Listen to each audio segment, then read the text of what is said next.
اعوذ باللہ من الشیطان الرجیم بسم اللہ الرحمن الرحیم۔ السلام علیکم ناظرین، میں ولی موسفیہ پروگرام سحر وتھ ہدایت کے ساتھ آپ کی خدمت میں حاضر ہوں۔ ناظرین، فارمیٹ وہی ہے جس میں کہ ایک شخصیت علماء کرام میں سے ایک شخصیت ہمارے پاس ہوتی ہیں، سوال آپ کے ہوتے ہیں، جواب ہماری طرف سے دیے جاتے ہیں۔ اور آج کے پروگرام میں خصوصاً ہم رمضان کے علاوہ عراق کو بھی اپڈیٹ کریں گے، تو جو ناظرین جو عراق کے حوالے سے اپڈیٹ چاہتے ہیں وہ بھی ہمارے ساتھ لائیو کالز کے ذریعے شامل ہو سکتے ہیں اور عراق کی صورتحال پر گفتگو کر سکتے ہیں۔ تو ہم چلتے ہیں اپنی مہمان شخصیت کی جانب۔ تو آج ہم نے اپنے اسٹوڈیوز میں دعوت دی ہے حجت الاسلام والمسلمین سید عباس عابدی صاحب کو۔ ہم آپ کی خدمت میں مؤدبانہ سلام عرض کرتے ہیں اور خوش آمدید کہتے ہیں اسٹوڈیو میں۔ تو ہم چاہیں گے کہ ہمارے ناظرین کے لیے کچھ رمضان کے حوالے سے جو ہے وہ فضیلت ماہ رمضان پہ ہم چاہتے ہیں کہ آپ کچھ گفتگو فرمائیں۔ اعوذ باللہ من الشیطان الرجیم، بسم اللہ الرحمن الرحیم، وبہ نستعین وہو خیر ناصر ومعین، الحمد للہ رب العالمین، وصلی اللہ علی سیدنا سید الانبیاء والمرسلین، حبیب الہ العالمین ابی الزہراء محمد واہل بیتہ الطیبین الطاہرین المعصومین۔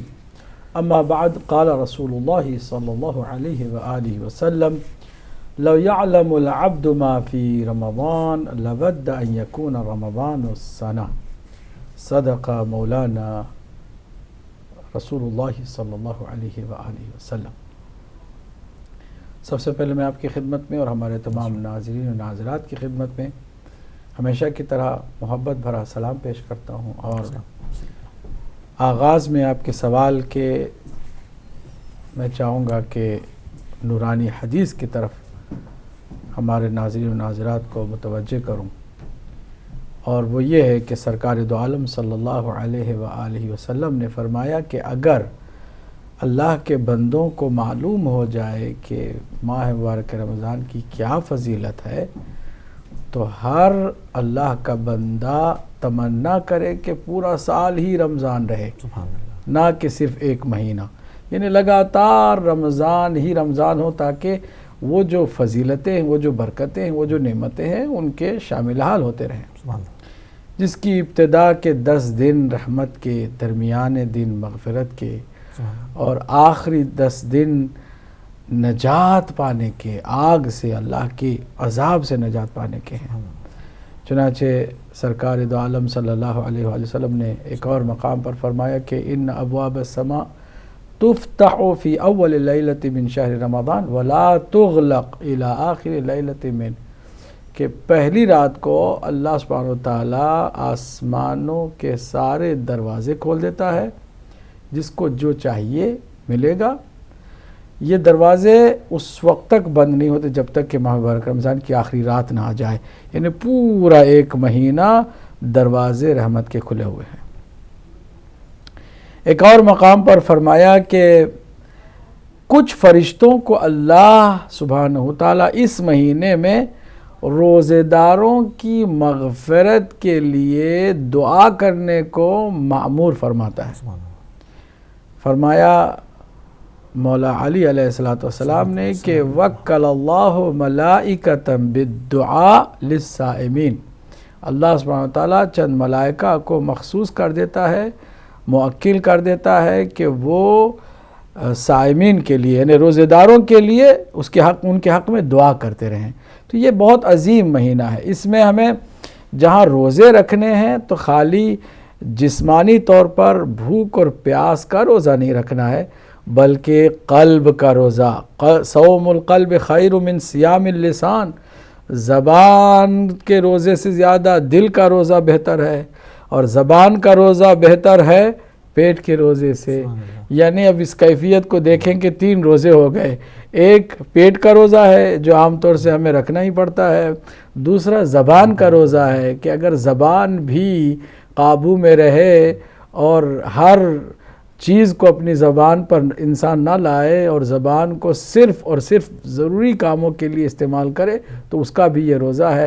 یہ روزہ پیٹ کے روزے سے زیادہ بہتر ہے، اور پھر زبان کے روزے سے زیادہ دل کا روزہ بہتر ہے۔ دل کا روزہ کیا ہے؟ دل اللہ کا حرم ہے، القلب حرم اللہ لا يدخل فی حرم اللہ غیر اللہ، اللہ کا حرم ہے دل، اس اللہ کے حرم میں کسی غیر خدا کو داخل ہونے نہ دو۔ اب اس دل کا روزہ یہ ہے کہ اس دل میں کسی کے بارے میں برا خیال بھی نہ آنے دیا جائے، کسی کا کینہ، کسی کا حسد، کسی سے دشمنی، کسی کو برباد کرنے کی پلاننگ، کسی کی تباہی کی تمنا، آرزو، یہ ساری انسان کے دل کے روزے کے مخالف چیزیں ہیں۔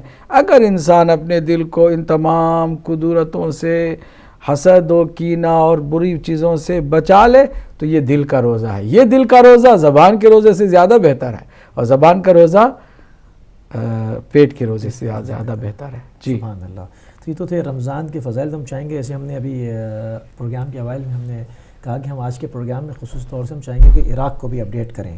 بے شک۔ تو مومنین کو میں اور مسلمین میں بڑے جو ہے وہ اضطراب پایا جاتا ہے جو کچھ وہاں ہو رہا ہے، اور ابھی ہم نے دیکھا کہ وہ جیل توڑ کے اس میں سے جو تقریباً کچھ 450 قیدی انہوں نے الگ کر کے جو اس میں سے جو شیعہ تھے ان کو مار دیا۔ جی تو یہ سلسلہ جو ہے وہ میں چاہوں گا تھوڑا سا اس کے اوپر آپ اپڈیٹ دیں کہ یہ کدھر جا رہا ہے معاملہ۔ ہم نے بارہا اس بات کی طرف لوگوں کو کی توجہ دلائی ہے، خاص کر ہمارے ناظرین کو بتایا ہے کہ یہ جو زمانہ ہے یقیناً آخری زمانہ ہے، اس میں کوئی شک نہیں کہ امام مہدی علیہ السلام کے ظہور کی نشانیاں ایک ایک کر کے پوری ہو رہی ہیں، اور اسی ظہور کا پیش خیمہ ہے جو ہم مڈل ایسٹ میں، خاص کر مشرق وسطیٰ میں خون خرابہ دیکھ رہے ہیں، فساد، فتنہ اور گمراہیاں، قتل و غارت گری، بے انصافی، ظلم و بربریت،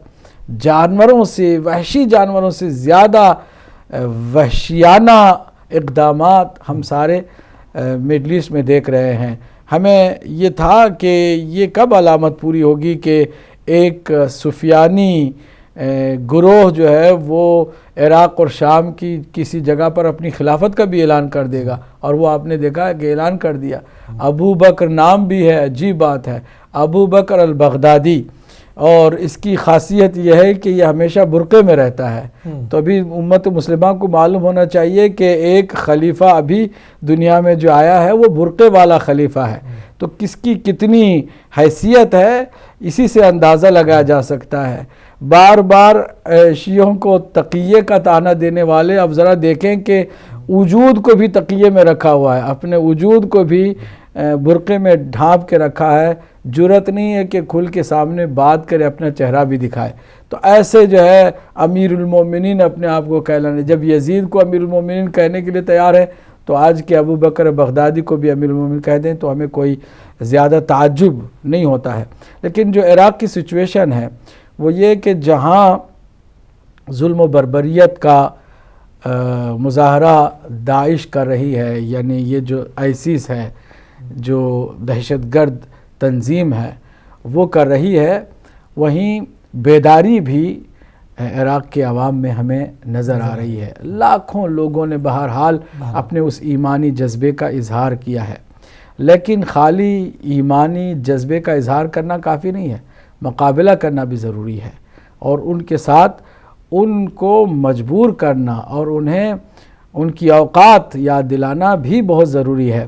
لگتا ہے کہ حکومت بھی کمزور ہے، جس کی وجہ سے واقعاً عراق جو ہے وہ 3 حصوں میں تقسیم ہوتا ہوا دکھائی دے رہا ہے۔ کردوں نے موقع سے فائدہ اٹھا کر کے اپنے ایک الگ حکومت کا اور اپنے ایک الگ ملک کا اعلان تقریباً کر دیا ہے، اور مستقل اور انڈیپینڈنٹ ہو کر کے پہلا جو کام کیا ہے اسرائیل کو خوش کرنے کا، کہ اسرائیل کے ساتھ ڈیل کی ہے، اور اسرائیل کا نتنیاہو جو ہے پرائم منسٹر، کردستان کے اس وقت کے موجودہ پریزیڈنٹ بارزانی کی تعریف میں بڑے اس نے جملے ادا کیے ہیں کہ بہت لیٹسٹ، بہت ماڈریٹ، بہت عقل مند کردستان میں لوگ آئے ہیں، وہ اس لیے کہ اسرائیل کو جو ہے آسانی سے دے دیا جائے۔ کردستان کی پرابلم یہ کہ تیل بہت ہے، لیکن اس کو بیچنے کے لیے دریا کا ہونا ضروری، کہ دریا سے آپ جو ہے نا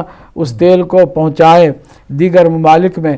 تو اس میں جو ہے وہ شولڈر کا کام کر رہا ہے ملک ترکیہ جو ہے وہ اسرائیل کی خواہشات پوری کر رہا ہے. کردستان اور اسرائیل کے درمیان جو معاملہ ہوا ہے اس میں یہ برابر کا جو ہے شریک بھی ہے، معاون بھی ہے. اب عجیب و غریب سچویشن ہے، پورے اس علاقے میں ہر کوئی اپنے اپنے مفاد کے چکر میں عام سادہ عوام کو پس جانے کا بھرپور موقع دے رہا ہے. کسی کو کوئی فکر نہیں ہے کہ عوام کا کیا ہو رہا ہے. حتیٰ جو مالکی صاحب ہیں وہ بھی ہمیشہ رہنا ہی چاہتے ہیں. 2 دفعہ تو رہ چکے ہیں، تیسری دفعہ بھی ان کی کوشش ہے کہ وہی جو ہے وزیر اعظم بنے رہیں. اگر مرجعیت نے کہا ہے کہ تھوڑا سا سوچ سمجھ کر دیگر تمام لوگوں کے آراء اور مشورے کو لے کر کے ایک اچھی جامع حکومت تشکیل دو، تو اس پر بھی توجہ نہیں دی جا رہی ہے. جو منگل کے دن پارلیمنٹ میں طے ہونا ضروری تھا وہ ابھی تک حکومت پارلیمنٹ میں طے نہیں کر سکی ہے. ادھر سے خود جو بزدل اور کمزور عراقی ہیں ان کی کمزوری بھی برابر نظر آ رہی ہے. آج جو ہے بہت افسوسناک واقعہ بھی کربلا میں ہوا کہ ایک سرخی نام کا ایک معمم بھی ہے، صاحب امامہ بھی ہے.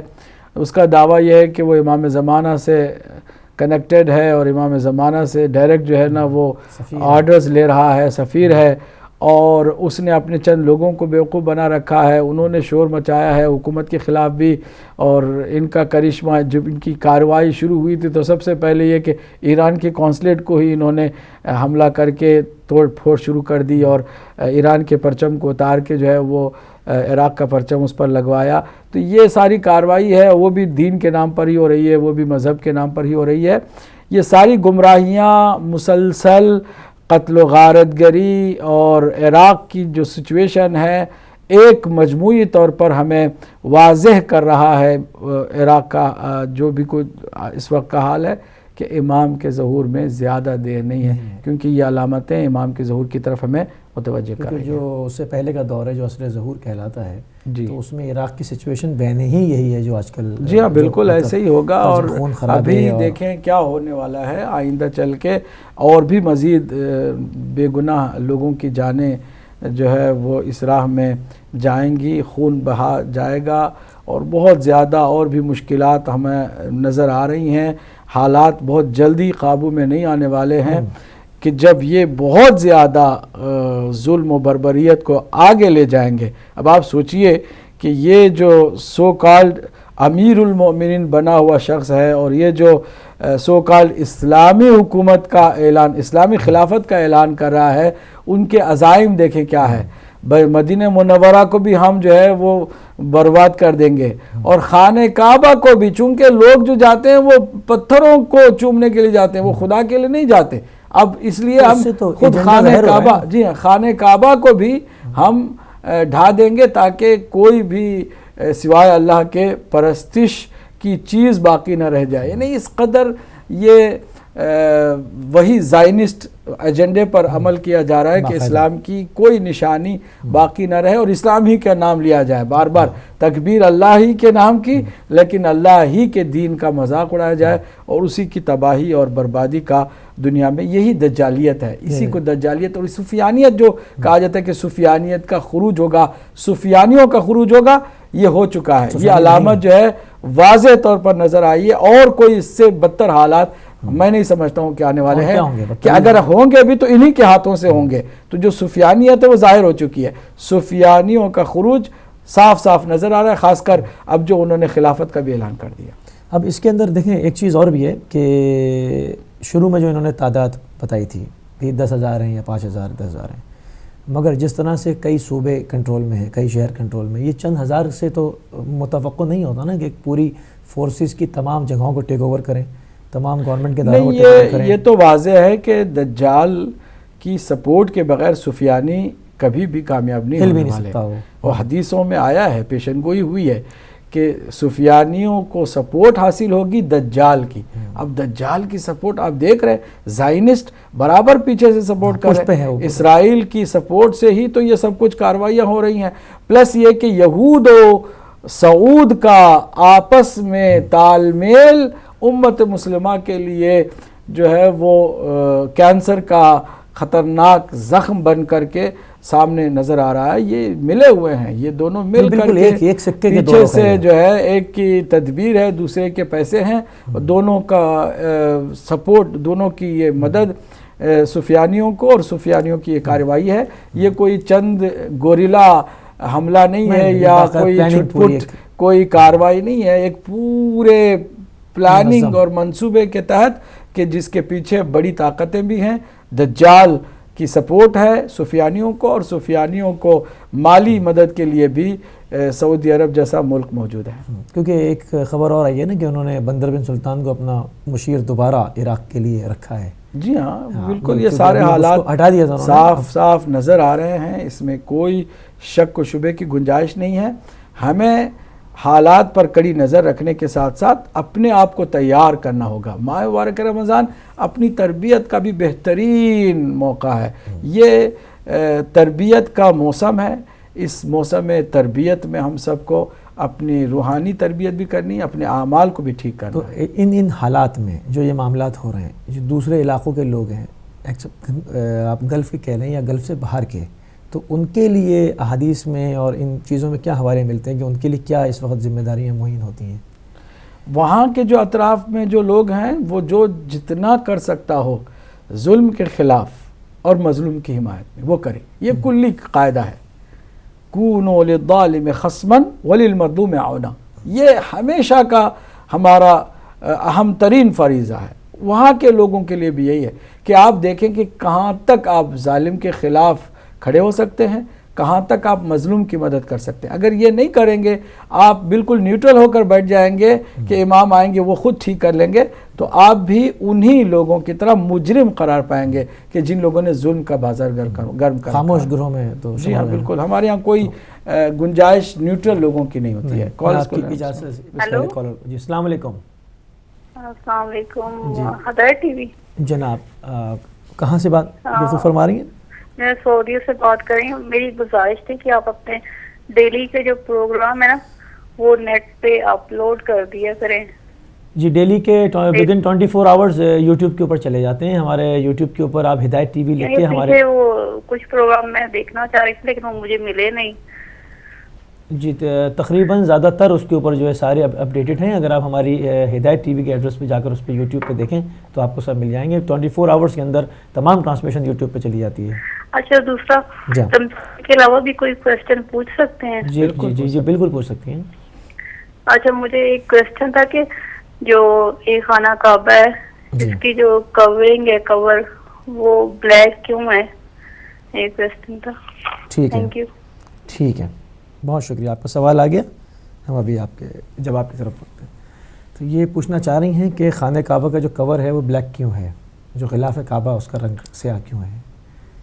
سیاہ دیکھیے, جب تک کہ اگر آپ اس کی اصل ریزن کی طرف جائیں گے تو اصل ریزن تو اللہ ہی بہتر جانتا ہے, لیکن اگر آپ مجموعی طور پر یہ دیکھنا چاہیں گے کہ خود کالا رنگ جو ہے اس کی خاصیت کیا ہے, تو کالے رنگ کی خاصیت یہ کہ غم اور سوگ کا یہ ایک واضح نشان ہے. کالا رنگ غم اور سوگ کا کی علامت بھی ہے, نشان بھی ہے. خانہ کعبہ جب تک کہ روئے زمین پر ظلم و بربریت عام رہے گی تب تک خانہ کعبہ بھی اداس ہے. اللہ سبحانہ وتعالیٰ کا دین بھی کامیاب نہیں ہے, کیونکہ جب دین موجود ہو اور اس کے ہوتے ہوئے بے دین لوگوں کی روئے زمین پر حکومت ہو تو یقیناً دین کو بھی اداسی اور غم و عزا کا ایک ماحول ملتا ہے. اس کے علاوہ جتنے بھی اہل قبلہ ہیں اس وقت واقعاً بھی کسی بھی زمانے میں ایسا نہیں ہوا کہ 100% مطمئن بیٹھے ہوں کہ ہاں انصاف اور عدل کے ساتھ ہی حکومتیں ہو رہی ہیں. نہیں ہو رہا ہے. جب تک کہ امام مہدی علیہ السلام کا ظہور نہیں ہوتا حالات جو ہے وہ ظلم و بربریت کے ہی نظر آ رہے ہیں. اس میں خانہ کعبہ کو کالا غلاف دیا گیا ہے تو اس میں کوئی بعید بات نہیں ہے کہ اس کے پیچھے یہی راز ہو کہ ظلم و بربریت. بہرحال جب تک کہ امام کا ظہور نہیں ہوتا اسی طرح جاری و ساری رہے گا۔ ہم دوبارہ اپنے ادھر ہی چلتے ہیں عراق کی طرف، کہ ایک چیز اس کے اندر اور دیکھنے میں یہ آ رہی ہے کہ جس طرح سے ہم نے پہلے بھی اس کے اوپر فوکس کیا تھا کہ یہ جو لائیں تو ایک طرح کے یونیفارم ہے اس میں، جی ٹھیک ہے، ویپن بھی تقریباً اگر آپ ویڈیوز میں غور کریں تو ایک طرح کے ہیں۔ تو یہ باقاعدہ مطلب یہ کہنا کہ جس کو یہ جہاد کا نام دے رہے ہیں کہ جی خلافت رائج کر دی ہے، بیعت کریں اور لوگ جہاد میں شامل ہوں، تو جہاد میں تو یہی ہوتا ہے نا کہ بھئی جس کے ہاتھ میں جو چیز ہے وہ لے کر شامل ہو جائے گا، مگر یہاں پر صریحاً ایک چیز نظر آ رہی ہے کہ پوری پرائیویٹ آرمی داخل کی گئی ہے جن کے ڈریسز ہیں باقاعدہ منہ چھپائے ہوئے ہیں۔ یہ جو آپ دیکھ رہے ہیں کہ یہ لوگ سیاہ جھنڈیاں اٹھائے ہوئے ہیں، ہاں یہ بھی ایک سوال ہے کہ یہ سیاہ جھنڈیاں جو اٹھائے ہوئے ہیں یہ بنو امیہ کی حکومت کے زمانے کو تازہ کرنے کے لیے ہیں۔ اچھا، بنو امیہ نے بہرحال اپنا نشان سیاہ رکھا تھا، اور پھر اس کے بعد بنو عباسیہ نے بھی آ کے اسی سیاہ جھنڈیوں کو اٹھایا تھا، اور پھر یہ کہ کچھ روایتوں میں آیا ہے کہ جو امام مہدی کے پیروکار ہیں وہ بھی سیاہ جھنڈیاں لے کر آئیں گے، تو انہوں نے اس کو گائیڈ کرنے کے لیے، لوگوں کو گمراہ کرنے کے لیے سیاہ کلر کو ہی چنا، رنگ کو چنا۔ تو اس کلر کے چننے سے حقیقت بہرحال نہیں بدلی جا سکتی ہے۔ سیاہ ہے تو ادھر بھی سیاہ ہے، اور ادھر مظلوموں کی جو صحیح معنوں میں پرچم گشائی ہوگی وہ بھی سیاہ ہے، تو پھر فرق ہے بہرحال ان دو سیاہ میں بھی۔ جی فرق تو واضح ہے نا، کیونکہ یہ جو سیاہ پرچم نکلیں گے امام کی نصرت کے لیے، یہ تو سب کو پتہ ہے کہ وہ خراسان سے نکلیں گے، اور یہ عربی اور جارڈنی، سوری اور اردنی سرحد سے ظاہر ہوئے ہیں، جو کہ سفیانی کی آماجگاہ، جو کہ روایتوں میں، کیونکہ ہمارے مکتب میں تقریباً 1400 سال سے اس کا اشارہ موجود ہے، کیونکہ جو لوگ اہل مطالعہ ہیں اور وہ مختلف مکاتب فکر کی سب کی اگر وہ کتابیں پڑھتے ہیں تو ان پر تو واضح ہے کہ یہ ان کو تو یہ دھوکہ بہرحال نہیں دے پائیں گے، مگر ایک عام جنرل ایک پبلک کے لیے تو واقعی میں یہ، کیونکہ انہوں نے اپنے فلیگ کے اوپر محمد رسول اللہ کی مہر بھی لگائی ہوئی ہے۔ جی وہ تو خیر دھوکے کے لیے دین کا نام ہے، اللہ کے نام کی تکبیر بھی بلند کرتے ہیں، لا الہ الا اللہ کی بات بھی کرتے ہیں، محمد رسول اللہ کا کلمہ بھی ہے، لیکن یہ سب اس کے خلاف ہے۔ یہ حقیقت میں ابو سفیان کے علاوہ کسی کو نہیں مانتے، حتیٰ رسول اکرم کو بھی نہیں مانتے صلی اللہ علیہ وآلہ وسلم۔ یہ اپنی مرضی کے مالک ہیں، ان کو اپنی خارجیت میں جیسے ہوتا ہے جہل مرکب میں مبتلا ہیں، جو ان کی سمجھ میں آیا وہی دین ہے، اور جو ان کی سمجھ سے ہٹ کر کوئی بھی چیز ہے تو وہ دین نہیں ہے، وہ شرک ہے، وہ کفر ہے، اور وہ بدعت ہے، اور وہ سارے کے سارے جہنمی ہیں۔ اور یہ نہیں کہ خالی جہنمی ہیں بلکہ واجب القتل ہے، جہاں ملو تو مار دو ان کو، ان کا بس چلے تو پوری دنیا کے تمام انسانوں کو قتل کر دیں، جبکہ اللہ سبحانہ وتعالیٰ نے فرمایا کہ اگر کسی ایک بھی بے گناہ کو کوئی قتل کر دے تو گویا کہ اس نے تمام انسانوں کا خون کیا۔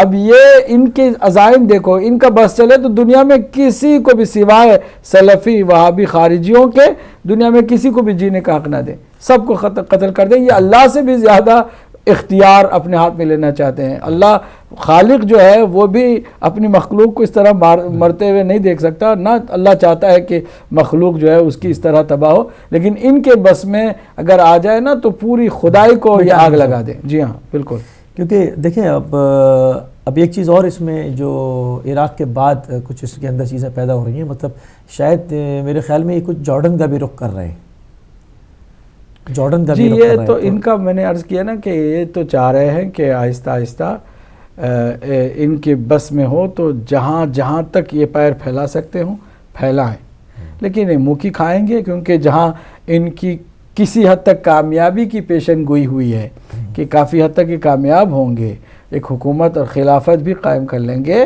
وہیں ان کی تباہی کی بھی پیشن گوئی ہوئی ہے کہ جب ان کی تباہی کی باری آگے آئے گی تو یہ ان کو ایک دو قطرے پانی کے بھی میسر نہیں ہوں گے، یہ اس قدر ذلیل و خوار اور رسوا ہو کر دردناک عذاب الہی میں مبتلا ہوں گے کہ ان کے لیے ترحم کی کسی کے پاس کوئی گنجائش نہیں رہ جائے گی۔ ان کو کوئی لینے کو تیار ہوگا نہیں، تو کال دیتے رہیں ساتھ ساتھ، ابھی جیسی کوئی کالز آتی تو اس کو لیتے ہیں۔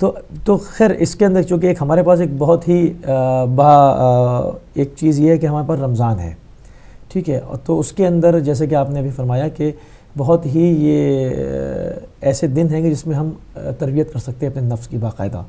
تو میں چاہوں گا کہ ہمارے اس میں کچھ اگر آپ کو مطلب کچھ ایسی دعائیں ہوں، ایسے کچھ وظائف و اعمال ہوں، کیونکہ پوری دنیا میں تو جتنے بھی مسلمین ہیں، جتنے بھی مومنین ہیں، ان کے دل باقاعدہ اس سے جو ہے وہ دکھے ہوئے ہیں، تو کیا تو وہ کس اسٹیج پہ جا کے مطلب وہ رمضان میں کیا اپنی کیا تیاری کر سکتے ہیں؟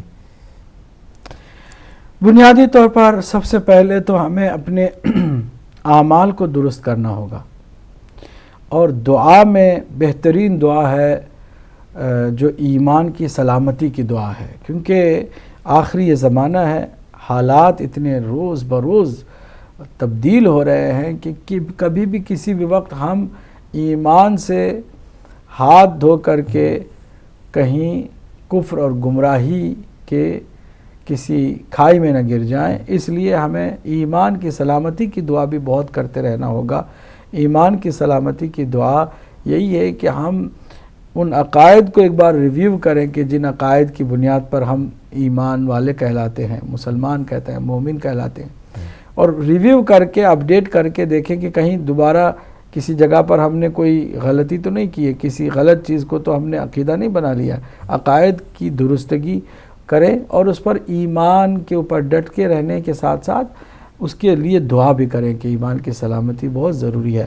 صبح کوئی مومن جاتا ہے، یہ آخری زمانے کی علامتوں میں سے ایک علامت بتائی گئی ہے کہ مومن ہوتا ہے جب وہ واپس لوٹتا ہے تو گھر لوٹتے لوٹتے کافر ہو چکا ہوتا ہے، اس کو خبر بھی نہیں ہوتی، اللہ اکبر، اسے خبر بھی نہیں ہوتی کہ وہ کافر ہو چکا ہے، کیونکہ اس کے خیالات میں تبدیلی آ جاتی ہے۔ کسی کے بارے میں اس نے صبح جو سوچا تھا، شام ہوتے ہوتے ہوئے اخبار کی وجہ سے بھی ادھر سے ادھر ہو گیا، یہاں تک کہ امام کے ظہور تک یہ امتحان ایمان کا مسلمانوں کے لیے، مومنوں کے لیے مسلسل جاری رہے گا۔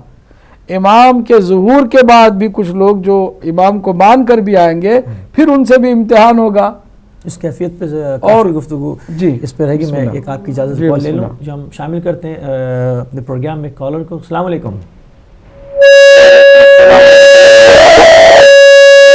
آواز جی، السلام علیکم ورحمۃ اللہ وبرکاتہ۔ جی، کون صاحب کہاں سے؟ میں حسین بات کر رہا ہوں آئرلینڈ سے۔ حسین صاحب آئرلینڈ سے، جناب۔ آپ کا ٹاپک تو عراق کے سے ریلیٹڈ ہے اور بہت ہی علمی گفتگو ہے۔ میرا سوال مولانا صاحب سے بس اتنا تھا، اس موضوع سے ریلیٹڈ نہیں ہے، معذرت کے ساتھ، کہ یہ امامے کے سلسلے میں تھا کہ جو ہے وہ جب ہمیں پتہ ہے کہ بنی ہاشم جو ہیں وہ ان کا مطلب جو ہے وہ ہرا امامہ یا ہرا لباس یا اس طرح زیب دھن کرتے تھے، تو اس کی کوئی تاریخی وجہ ہے کہ مطلب ہرا لباس کسی اور مکتب کی رونق بن گیا ہے اور ہم لوگوں نے جو ہے وہ اور کسی کلر کو یا اور کسی اس کو اپنا لباس قرار دیا ہے؟ تو پلیز اس پہ جو ہے تو روشنی ڈالیں۔ ٹھیک ہے، بہت شکریہ۔ سوال آ گیا آپ کا۔ یہ کہہ رہے ہیں کہ ہرا امامہ جو تھا کہ وہ کیوں چینج ہو گیا، وہ کسی اور نے اس کو لے لیا اور ہم نے جو ہے وہ اس کا رنگ کسی اور نے کوئی نے نہیں لیا، اور جو جنہوں نے دیکھا نا، جس کو جو پسند آیا انہوں نے لے لیا۔ اب یہی کالا جو ہے رنگ دیکھ لینا، اس کو ابھی سفیانیوں نے استعمال کرنا شروع کر دیا، جبکہ مظلوموں کی یہ جو ہے نشانی ہے اور ظالموں نے اپنے ہاتھ میں لے لیا۔ دہشت گردوں نے اس کو استعمال کرنا شروع کر دیا، بنو امیہ نے استعمال کیا تھا، پھر بنو عباسیہ نے کالی جھنڈیوں کو استعمال کیا تھا، تو اب انہوں نے بھی لے لیا۔ تو کوئی لے لے، استعمال کر لے، تو ہم کیا کر سکتے ہیں؟ اب ہمارے ہاں جو ہے کچھ لوگ ہیں مسلمانوں میں اہل سنت کے ایک دو پیر ہیں کہ جنہوں نے سبز لباس کو ہی لے لیا۔ سبز گنبد جو ہے وہ گنبد خضرا جسے کہتے ہیں، اس میں خود ہرا جو رنگ ہے وہ پیس، امن اور قرار اور سکون کا رنگ ہے، ٹھیک ہے۔ حتیٰ کہ جب آپ ٹریفک میں بھی جاتے ہیں نا، تو جہاں آپ کو کوئی خطرہ نہیں ہوتا کہ آپ ڈرائیو کریں، تو وہ گرین سگنل ہوتا ہے، ریڈ ہوتا ہے تو آپ کو خطرہ ہے، ابھی آپ نہ جائیں، خطرہ ہے۔ یلو کا ہوتا ہے تو مطلب ایک تیار رہیں لیکن ابھی بھی خطرہ نہیں ٹلا ہے، لیکن گرین آیا تو اب خطرہ آپ کا ٹل گیا ہے۔ تو یہ ایک شروع سے سبز رنگ جو ہے وہ یہ ہے۔ حتیٰ جتنے بھی اللہ نے زمین پر گھاس اگائے ہیں، پودے اگائے ہیں، ایک لباس جو ہے زمین کو بھی اللہ نے عطا فرمایا ہے، تو وہ سبز لباس عطا فرمایا ہے۔ اور چونکہ اس میں امن اور قرار اور سکون کی بات ہے، اس لیے تمام عالمین کے لیے جو رحمت بن کر آئے تھے انہوں نے سبز لباس کو پسند کیا تھا، اگرچہ وائٹ اس سے بھی زیادہ بہتر ہے، سفید لباس اس سے بھی زیادہ بہتر ہے۔ سرکار دو عالم کا امامہ سفید بھی تھا اور ایک امامہ جو ہے وہ ہرا بھی تھا۔ اس کے علاوہ معصومین علیہ السلام نے سفید کو بھی استعمال کیا امامے کو، اور سبز بھی استعمال کیا ہے، یہ دونوں چیزیں ہیں۔ بعض جگہوں پر سبز امامے کی خاص خصوصیت جو ہے سادات سے وابستہ ہو گئی۔ ہمارے ہاں بھی آج کل اس کو لوگوں نے صحیح معنی میں پریکٹس نہیں رکھا ہے۔ جو حسنی سادات ہوتے ہیں وہ سفید امامے، وہ سبز امامے کو ترجیح دیتے ہیں، جو سادات ہوتے ہیں حسنی سادات، اور جو امام حسین کے اولاد میں سے ہیں وہ سیاہ امامہ پہنتے ہیں۔ سیاہ امامے کے پیچھے بھی یہی راز ہے کہ جب سوگ اور جو ظلم و بربریت آج تک صحیح معنوں میں کربلا کے شہداء کا انتقام نہیں لیا گیا، سارے دنیا میں جتنے مظلوم ہیں اور مظلوم کربلا سید الشہداء کے عزادار ہیں، وہ اسی لیے سیاہ کو ترجیح دیتے ہیں کہ یہی ایک نشانی ہے غم اور سوگ کی۔ یہ سوگ جب اترے گا جب مولا امام مہدی علیہ السلام تشریف لائیں گے اور ظلم و بربریت کو خاتمہ فرمائیں گے، تو یہ خاص اس کے لیے بات تھی۔ جی فرمائیں۔ یہ کالر اور ہیں، ان کو شامل کرتے ہیں پروگرام میں۔ السلام علیکم۔ جی السلام علیکم۔ جی السلام علیکم۔ جی میرے خیال سے کال ڈراپ ہو گئی ہے، آپ دوبارہ شامل ہو سکتے ہیں ہمارے پروگرام میں۔ تو ہماری اس سے پہلے گفتگو ہو رہی تھی کہ خاتمہ بالخیر پہ، یعنی کہ ایک آدمی صبح نکلتا ہے اور شام کو اپنے ایمان سے، تو یہ ایک بہت ہی الارمنگ سچویشن ہے اگر دیکھا جائے تو۔ جی یہی تو وجہ ہے کہ ہم بار بار یاد دلاتے ہیں کہ کبھی بھی کوئی بھی انسان گمراہ ہو سکتا ہے، کم سے کم۔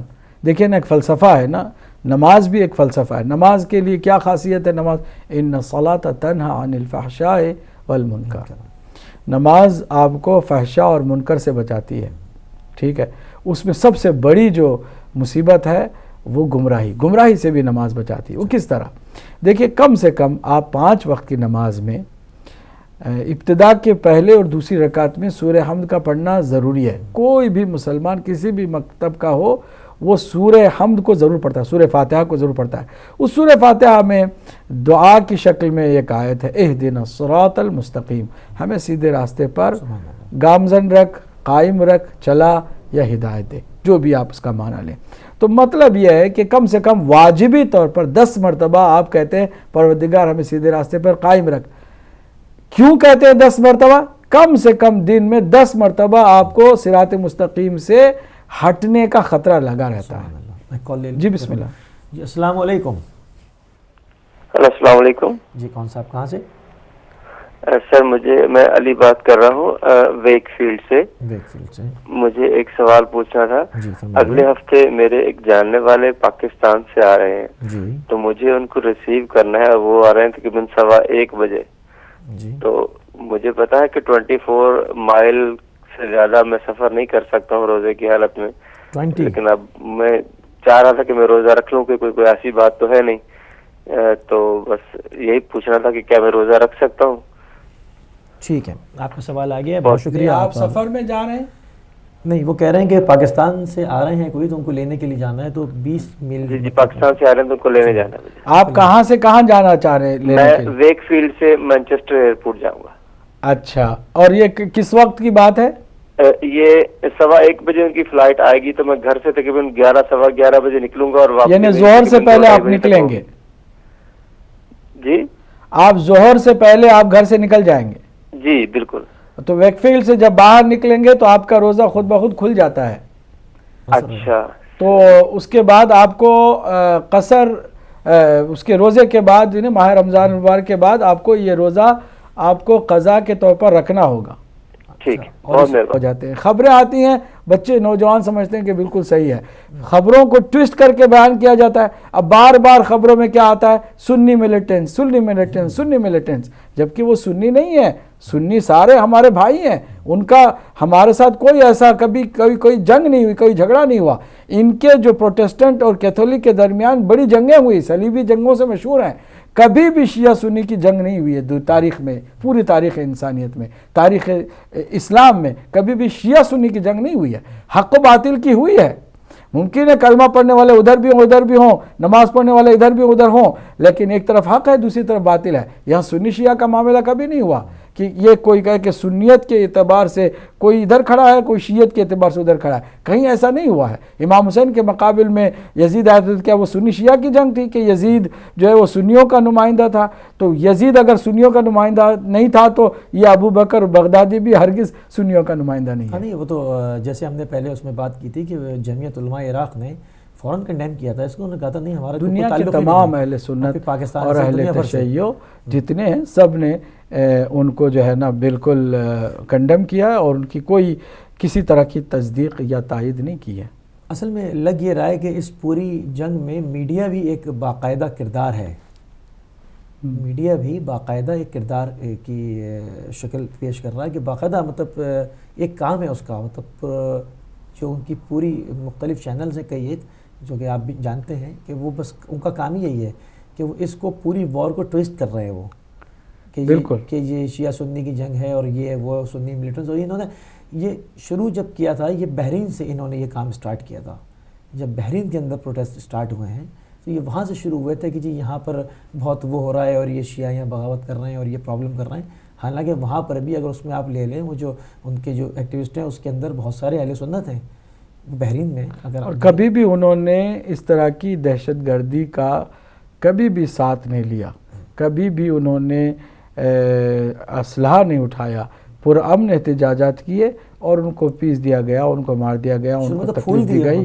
جی ہاں بالکل ایسے ہی ابھی سعودی عرب میں جو احتجاجات کا سلسلہ جاری ہے وہ بھی پرامن مظاہرے ہیں جہاں شیعہ کوئی اہل بیت اطہار کا پیروکار اپنے حق کے لیے اٹھتا ہے وہ یہ بھی جانتا ہے کہ ہم کسی ناحق خون کے بہانے کا ہرگز حق نہیں رکھتے ہیں. اگر کوئی کالر تو لے لیں پھر تو بات کریں. نہیں میرے خیال میں ابھی کوئی کال ہے نہیں، تو کال نہیں ابھی تو.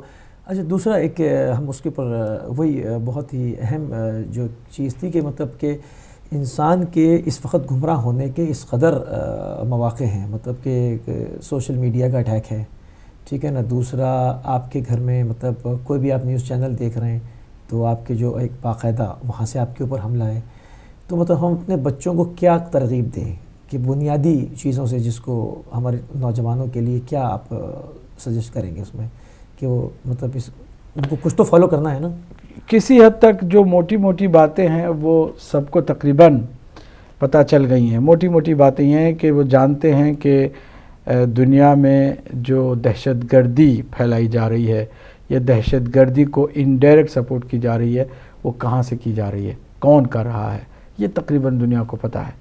یہ جو آپ نے دیکھا ہے کہ انہوں نے جو باقاعدہ منور کیا ہے اپنے اسلحوں کی، اسلحے سارے امریکن اسلحے ہیں، لیٹسٹ ٹیکنالوجی امریکہ کی ہے جو ان آئسس کے ہاتھ میں لگی ہے. وہ تو ٹریننگ بھی امریکہ نے دی ہے، سب کو پتہ ہے. اسرائیل ان کے پیچھے پتہ ہے، سعودی عرب ان کے پیچھے پتہ ہے، قطر کی درہم و دینار ان کے پیچھے ہیں، سب کو پتہ ہے. وہ تو مسئلہ نہیں ہے کہ یہ بات سمجھنے میں کسی کو دقت ہو رہی ہو، اب نہیں ہو رہی ہے. میڈیا چاہے کچھ بھی کہتا رہے، کام اصل میں جو ہے وہ بچوں کے اوپر یہ کرنا ہے کہ بچوں کو صحیح معنوں میں دیندار بنانا ہے. دین کو سمجھنے کے لیے ان کی شعور اور ان کی بصیرت میں اضافہ کرنا چاہیے. اور بصیرت و شعور میں اضافہ اسی وقت ہوگا جب آپ اس کے بنیادی عقائد کو دلائل کی روشنی میں سمجھائیں گے. اگر دلائل کی روشنی میں عقائد مضبوط ہو جائے نا، یہ دنیا کے کسی بھی کونے میں چلے جائیں، میڈیا چاہے کچھ بھی کہتا رہے، وہ اپنے عقیدے میں ٹس سے مس نہیں ہوں گے، ادھر ادھر نہیں ہو سکیں گے، بالکل سٹریٹ جو ہے نا وہ اپنے سیدھے راستے پر چلتے رہیں گے. دوسرا یہ کہ عملی طور پر ہمیں ایک اچھا انسان بن کر ظاہر ہونا ہے. ان ملکوں میں جو جتنے مسلمان ہیں پہلے اپنے اندر انسانی اخلاق اور اقدار ہے اس کو زیادہ سے زیادہ آپ لے کر آئے, مظاہرہ کرے ان کا. پڑوسی چاہے کوئی بھی ہو, کیا نبی مکرم صلی اللہ علیہ وآلہ وسلم نے نہیں فرمایا کہ پڑوسی چاہے کافر ہی کیوں نہ ہو وہ تمہارے رشتہ دار جیسا ہے, تمہارے عزیز جیسا ہے؟ تو ہم پڑوسیوں کو کیوں نہیں اپنی ان محبتوں اور عنایتوں اور ان خوبیوں سے آشنا کرتے, ان اخلاقی اقدار سے آشنا کرتے جو اسلام نے سکھائی ہیں. کافر بھی اگر ہو آپ کا مہمان ہو تو آپ کو حکم ہے کہ اکرم الضیف ولو کان کافرا, اگر کافر بھی تمہارے گھر مہمان بن کے آ جائے تو اس کا تم احترام کرو. تو کیا ہم اس کو پریکٹیکلی نہیں ثابت کر سکتے ہیں دنیا میں؟ یہاں پر ہم جو ہیں اپنے پڑوسیوں کے ساتھ کس طرح رہیں, اپنے مہمانوں کے ساتھ کس طرح رہیں, ہم دوسروں کے ساتھ کیسے معاملات میں بہتر رہیں, معاملات میں پہچانے جائیں گے ہم کہ ہم کس طرح کے ہیں. اصل میں خالی مسجدوں میں بیٹھ کے نمازیں بھی پڑھنا اور تلاوتیں بھی کرنا اور باہر جا کر کے تجارت میں دھوکہ بھی دینا, جھوٹ بھی بولنا, فریب بھی کرنا اور ہر طرح کی ہیرا پھیری بھی کرنا, یہ تو دین نہیں ہے نا, یہ دوغلا پن ہے. اس دوغلے پن کو ختم کریں. پریکٹیکلی ہم اپنے بچوں کو بھی اگر سچ بولتے ہوئے لگاتار سچائی پر ڈٹ جائیں گے تو بچے ہمارے نہ تنہا ہمارے مطیع اور فرما بردار رہیں گے بلکہ ہمیں اپریشیٹ کریں گے, بڑے احترام سے دیکھیں گے. ورنہ وہ الٹا اگر ہم کریں گے تو وہ ہمارے اپنی نظروں سے ہم کو خود گرا دیں گے, اپنے بچے نظروں سے گرا دیں گے کہ یہ کوئی بات ہوئی کہ آپ ہمیں کچھ کہتے ہیں اور پھر جھوٹ بولتے ہیں اور ہمیں صاف صاف پتہ ہے کہ آپ جھوٹے ہیں. اگر ماں باپ جھوٹے ثابت ہو گئے بچوں کے نزدیک تو وہ بچوں کی نظروں سے گر چکے ہوتے ہیں. تو پھر ان سب چیزوں پر ہمیں توجہ دینی ہوگی. پریکٹیکل دنیا میں دین کو جو ہے باقاعدہ جذب کرنا ہوگا. تو ہم نے ایک چیز اور بھی ہم دیکھ رہے ہیں کہ یہ تمام چیزیں ہوتے ہوئے یہاں سے باقاعدہ خبروں پہ آ رہا ہے کہ کتنے سارے یہاں کے لوگ گئے ہوئے ہیں جی, اور یورپین کنٹریز کے گئے ہوئے ہیں, کیونکہ اس وقت ہمارا ٹی وی ظاہری بات ہے کوئی خالی شیعہ نہیں دیکھ رہے ہیں, اس میں مختلف تمام مذاہب کے لوگ دیکھ رہے ہیں. تو ان کے لیے ہم چاہیں گے کہ اس کے اوپر اس پہ ہم باقاعدہ گفتگو کریں کہ کیا وجہ ہے, کیا سوسائٹی میں ایسی کیا پرابلم ہے کہ جو یہاں کے لوگ جو ہے وہ وہاں پر جا رہے ہیں. کیونکہ کہہ رہے ہیں کہ جی 500 کا فگر ہے, کہیں سے 2000 گئے ہوئے ہیں, کہیں سے اتنے گئے ہوئے ہیں. اس سے پہلے شام میں سننے میں آیا کتنے سارے گئے ہوئے ہیں. تو یہ کیا وجوہات کیا ہیں؟ وہی نا کہ اگر ذہنوں کو دین جو پیور خالص دین ہے اس کی تعلیم کے بجائے یہ ایکسٹریمزم کی تعلیم, دہشت گردی کی تعلیم اور جہاد کے نام پر ایک دہشت گردانہ سوچ, شدت پسندی والی سوچ, اس کو اگر آپ ذہنوں میں بھریں گے تو نوجوانوں کے جذبات سے غلط اس کا نتیجہ نکلے گا اور وہ سمجھیں گے کہ ہم جہاد کرنے جا رہے ہیں اور ثواب کمانے جا رہے ہیں. گورنمنٹ نہیں دیکھ رہی تھی؟ دیکھ رہی ہے, کیوں نہیں؟ دیکھیں نا, ایک چیز آپ خود ایجاد کرتے ہیں تو آپ کو بھی کسی نہ کسی وقت اس کا شکار ہونا پڑتا ہے. آپ نے ایک کنواں کھودا کسی اور کو گرانے کے لیے, آپ کو بھی گرنا پڑتا ہے. کبھی کبھی ایسا ہوتا ہے, چنانچہ ایسے ہی ہو رہا ہے, ویسٹ کے ساتھ ایسے ہی ہو رہا ہے کہ انہوں نے ہی تیار کیے تھے یہ سارے جتنے بھی مرض ہیں وہ ان کے پیدا کردہ مرض ہیں. اب ان مرض کے وائرس جو ہے نا ان کو بھی لگنے لگے ہیں تو پریشانی ہو رہی ہے. یہ تو ایک حقیقت ہے. لیکن جو جی بسم اللہ. السلام علیکم. ہلو السلام علیکم. جی سسٹر کہاں سے؟ ہلو السلام علیکم. جی جی فرمائیے. السلام ورحمۃ اللہ. جی فرمائیے, آپ آن ایئر ہیں. جی ٹی وی سیٹ کی آواز بند کر دیں تاکہ ہم آپ کو سن سکیں. جی جی آپ فرمائیے. میرا ایک سوال ہے. السلام علیکم. وعلیکم السلام. ایکچولی ہم لوگ پاکستان جا رہے ہیں اور ہماری فلائٹ صبح کے ٹائم 11 بجے ہے. ٹھیک ہے. اور 9 بجے ہم صبح کے ٹائم گھر سے نکل جائیں گے. ٹھیک ہے. تو ہم روزہ رکھیں گے اور اس کے افطار کا کیا طریقہ کار ہے؟ ٹھیک ہے, آپ کا سوال آ گیا سسٹر, آپ کوشش کرتے ہیں آپ کو جواب دیں اس کا. Thank you very much. شکریہ. آپ جواب سن لیں. جی ہاں بالکل سمجھ گیا سوال. ان کو چاہیے کہ سحری کریں, روزے کی نیت کریں اور سحری کے بعد جیسے روزے کی حالت ہوتی ہے اسی روزے کی حالت ہی میں رہیں.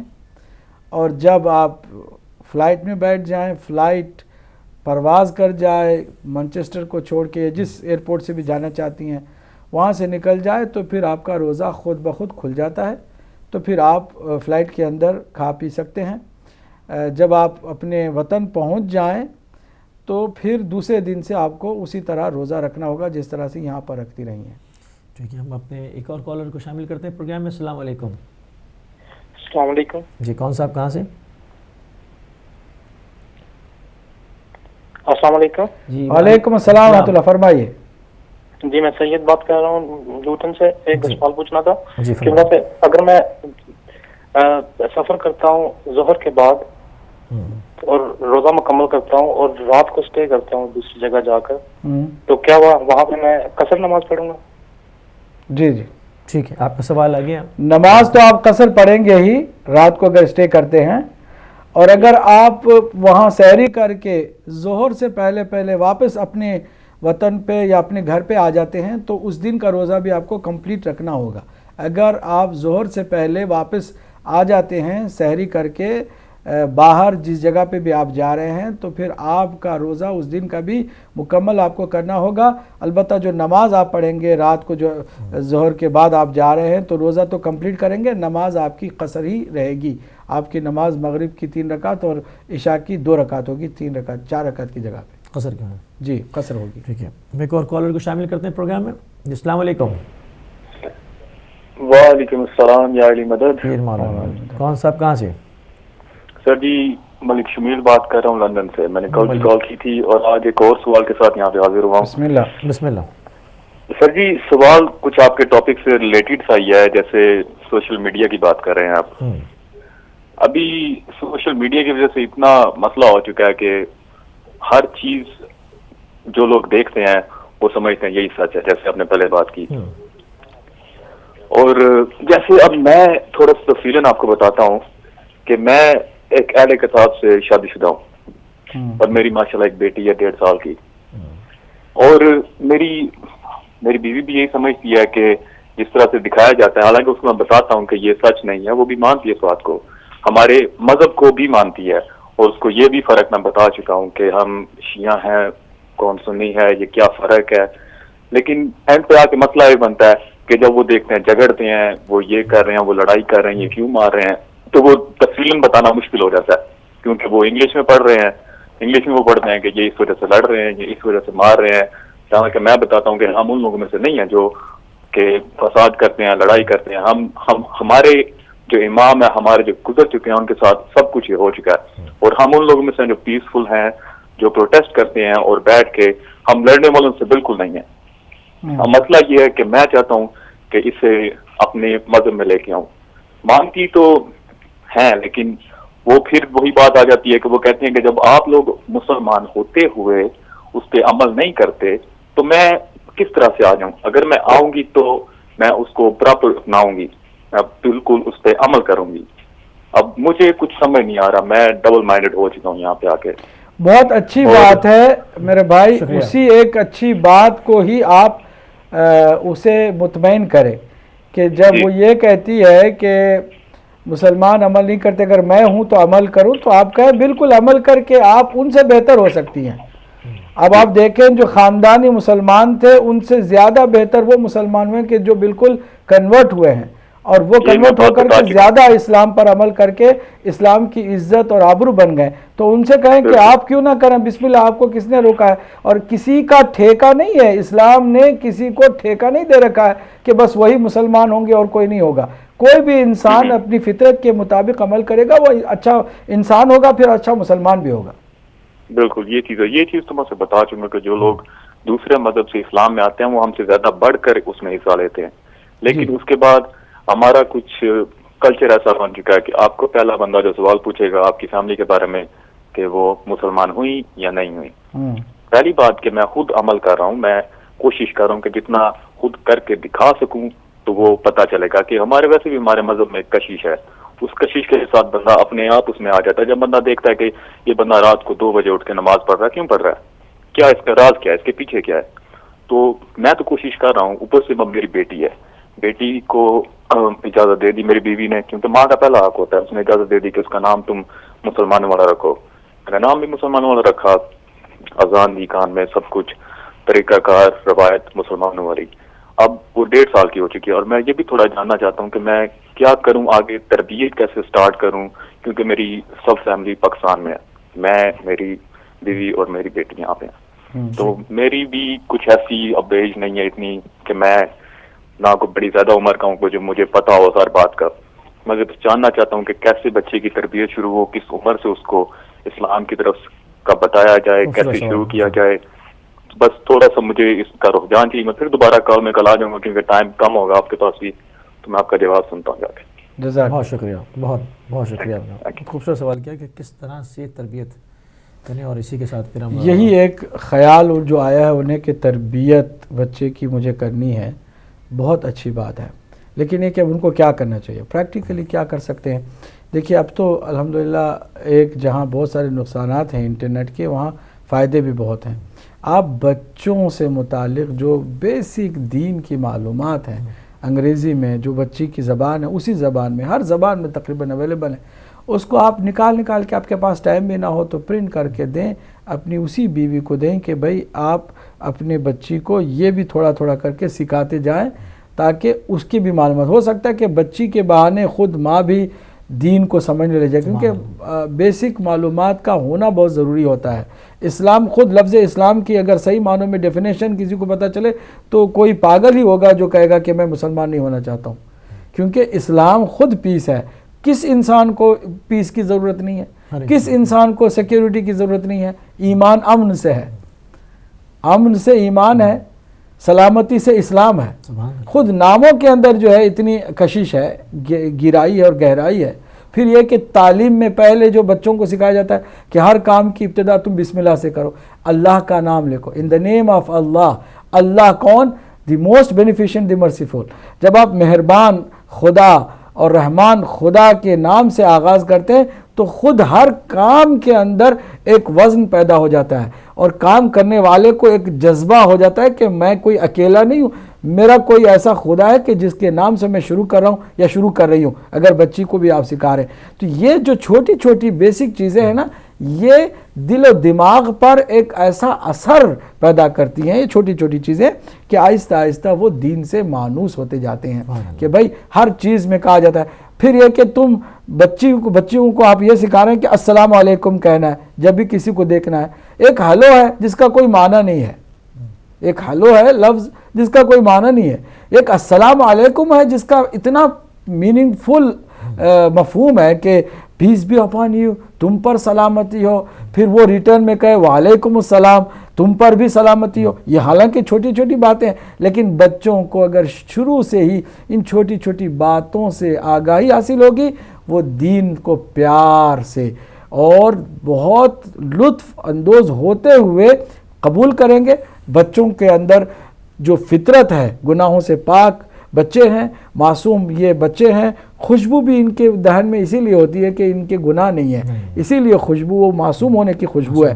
تو اس خوشبو کے ساتھ جو بہترین سازگار چھوٹی چھوٹی چیزیں ہیں اسلام نے جو دی ہیں, اس کو کہ جب تم کچھ کھاؤ تو کہو الحمدللہ, شکر کرو اللہ کا کیونکہ اس نے یہ پرووائڈ کیا ہے. جب آپ مالک اور خالق سے بچوں کو آشنا کریں گے اور جب وہ آہستہ آہستہ اس کے عادی ہوں گے تو پھر بہت بامفہوم زندگی گزاریں گے.